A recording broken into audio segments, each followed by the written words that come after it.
The next concept that we're going to learn with rational expressions is dividing rational expressions. And again, we're going to go ahead and go back to our regular fraction, doing operations with fractions, and remember what the rule is when we're dividing fractions. So some of you that went to school, you may have heard the keep, change, flip. And that is typically what we use whenever we are dividing fractions. What that means is we keep the first fraction the same, we change the sign from a divide to a multiply, and then we flip the last fraction. So what we would end up with is 1/4 times 5/4. So just remember, every division problem when you're dealing with fractions is really a multiplication, either using flipping the second method or doing your cross multiplication. So cross multiplication means 1 times 5 equals 5, 4 times 4 equals 16. And then if you're able to reduce this, and this one we can't, but if you're able to, you would obviously reduce that. And the same thing with this, if you use the keep, change, flip, or you just flip the second one, 1 times 5 is 5, 4 times 4 is 16. So whichever method you prefer, the keep, change, flip, or using the cross multiplication, either way is fine, but just remember, whenever you see that division sign, you're really still going to be multiplying. You just have to take the reciprocal of the second fraction. So now that we've had that little review, the same rules apply with rational expressions. So I have a couple examples here from the book that we'll go over together to get us started on the homework. So we have v minus 5 over 11 minus v divided by v squared minus 25 over v minus 11. So the first thing I realize I need to do is go ahead and flip the second fraction and turn this into a multiplication sign. So if I do that, I'm going to have v minus 5 over 11v multiplied by v squared. We're going to have our v minus 11 on top. V minus 11, so this is on the bottom, it's going to go to the top. And then our v squared minus 25 will go to the bottom. So that's the first thing that we're doing. Changing that sign to a multiplication and then taking the reciprocal of the second rational expression. So I'm going to go ahead and just erase that original problem so that we have some room to work. Now our next thing that we need to do is simplify all of our tops and bottoms, factor them using a GCF or difference of squares, or anything else that we can see to get these in factored form so that we can do our cancellation. So I look at my v minus 5, can't do anything with that. So we're just going to do v minus 5 on top, and we're multiplying it by v minus 11, correct? Can't do anything with the v minus 11. So all on top, there's nothing we can do except for v minus 5 times v minus 11. I went ahead and did that. Now on the bottom, there is something that we can do in both fractions, okay? So in our first fraction, we have 11 minus v. Now let's think about this.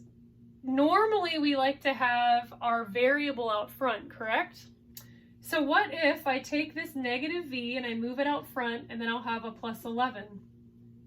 Now that doesn't seem to help me too much yet. However, what if I factored out a -1 from this whole thing, this negative v plus 11? If I just factored out a -1, I'm not going to put that 1 there, but if you want to, you can. If I factor out a negative, then I would end up having a positive v inside and a -11. Now I can see what's going to happen here if I do that.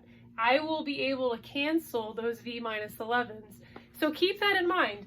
When we started off with, we had 11 minus v and then a v minus 11. If you have the same number and variable separated by the same sign, go ahead and just flip those or move those terms around in one of them so that the variable is out front. factor out a negative, and you'll end up with something that you can cancel out. So that is one thing that you want to keep your eye on in the homework. Now, when I look at this v squared minus 25, I automatically can say, oh, this is a difference of squares. So I know I'm going to have two sets of parentheses for a difference of squares. If I take the perfect square root of the front, I would have a v. And this minus sign says I'm going to have two different signs. And take the perfect square root of the back would be 5. So I will have a v plus 5, v minus 5. All right, so what's going to cancel out? Well, we already determined that these v minus 11s are going to cancel out, but I also have a v minus 5 and a v minus 5, correct? So a lot of stuff is canceling out. And in fact, everything that is on top is going to cancel out, which is just going to leave you with a 1 on top. And then all that we have left over is a v plus 5 on the bottom and this negative. So again, I like to keep my negatives out front or with the top term. But after you factor everything and then you cancel everything out, all you're left with is a 1 over v plus 5 and that negative out front. So now let's look at our next problem that we have here, our next example problem. And this is one that's also in the book. We have 2d squared plus d minus 3 over d squared minus 16. And we're dividing all of that by 2d squared minus 9d minus 18 all over d squared minus 8d plus 16. So there's going to be a lot of factoring in this problem, okay? And I did choose one that uses trinomial factoring where the leading coefficient is greater than 1. So you'll notice that I have a 2 out front here and a 2 out front there to kind of remind us of how to do that trinomial factoring where we have a leading coefficient that isn't 1, because we know that those are a little bit easier to factor. So for this trinomial, I know I'm going to end up with having 2 parentheses. And for me, I'm going to take the first times the last, 2 times the negative 3 is a negative 6, and I'm going to try to figure out which factor pairs of that will get me to equal a positive 1. So since these are both prime, I know I'm going to have a d here and a d here. This is a negative, so I'm going to have a plus and a minus.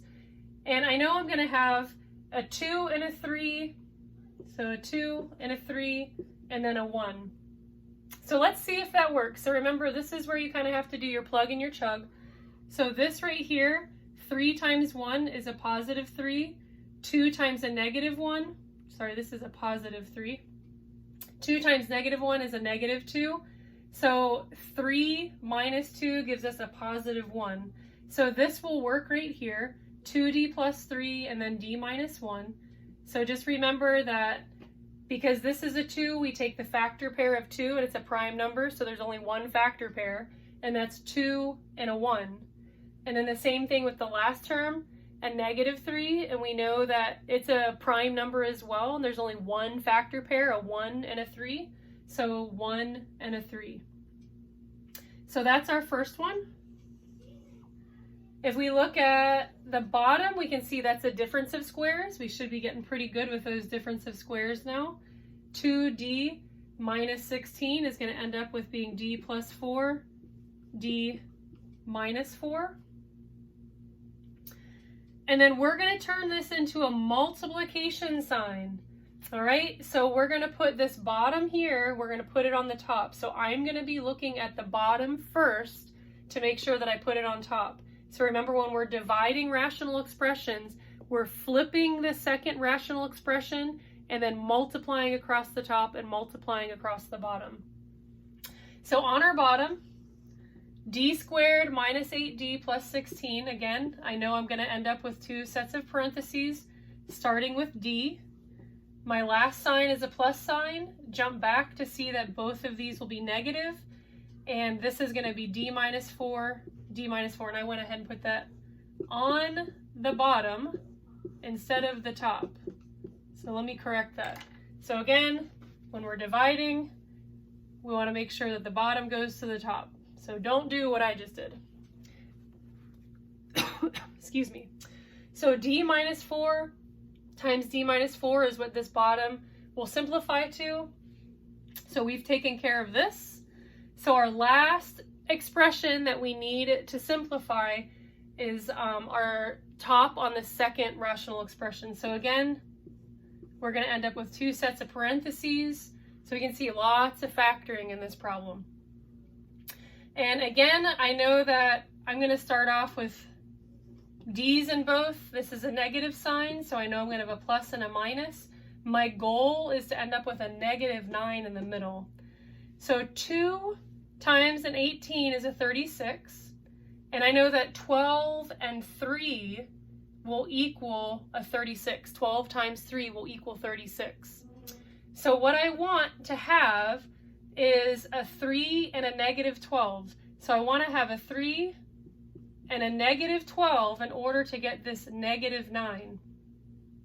So I'm going to have a 1 here. So this is a 2. So I'll put a 2. That's going to make more sense. And then your 1. And then over here we've got a -18. So we want a 12. So we are going to use, let's see, a 3 and a 6. And so what we did here is 3 times 1 gives us that 3, and 2 times a -6 gives us that -12. And so remember how we kind of have to do a little bit of plugging and chugging whenever our coefficient is greater than 2. So we went ahead and factored everything now. Everything is factored, so what are we doing after this? Seeing what's going to cancel out. So what's going to cancel out? I got a 2d plus 3 right there, and a 2d plus 3 right there. And then I've got a d minus 4 and a d minus 4.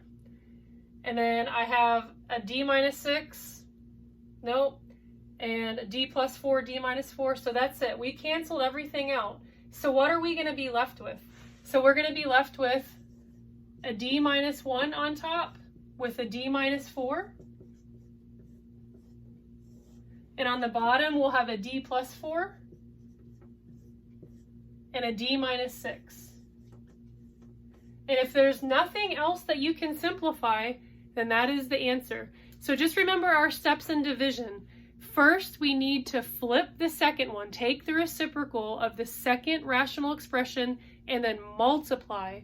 So we're going to multiply by, first of all, factoring everything that can be factored, and then that will allow us to start canceling everything out.